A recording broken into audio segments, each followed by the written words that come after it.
Për mua ajo gjuhë është e papranueshme dhe po ashtu e dënoj gjuhën seksiste kundrejtën kryetares së Kuvendit, zonjës Vlora Çitaku. Së pari, ju keni qenë dëshmitar të seancës së kaluar, ku unë përveç që i kam tërhequr vrejtjen deputetit Geci, po ashtu në kërkesën e tij për të replikuar ndaj fjalës përfaqësuesit të PDK-s, unë nuk e kam lejuar që ta bëj një gjë të tillë. E kam dënuar atë gjuhë. Për mua ajo gjuhë është e papranueshme, përqarse dhe është goditje ndaj veprës madhështore të ushtrisë shtirimtare të Kosovës.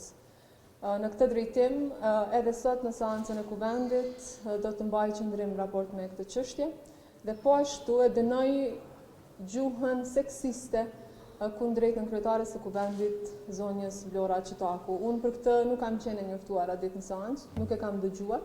Jam njoftuar dje nga mediat, gjithsesi nga ato publikime që janë bërë. Dhe nuk do të lejoj që si kryetare Kuvendit që Kuvendi të shndrohet në arenë për plasjesh dhe ku goditen gratë deputete. Ato janë përfaqësuese të qytetarëve të Republikës së Kosovës dhe nëse ka përdorim të gjuhës së tillë seksiste, natyrisht që kjo nuk do të lejohet që të ndodhë dhe do të dënohet nga unë si kryetare Kuvendit. Me këtë rast ftoj të gjitha grupet parlamentare që të dënojnë gjuhën e tillë nga kushdo që vjen.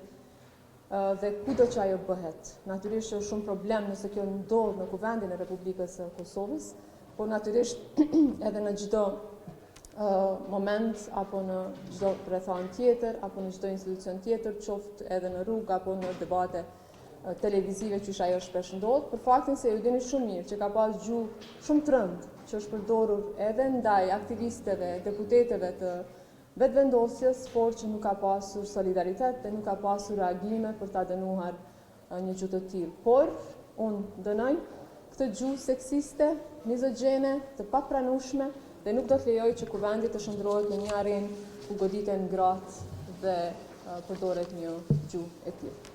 Po?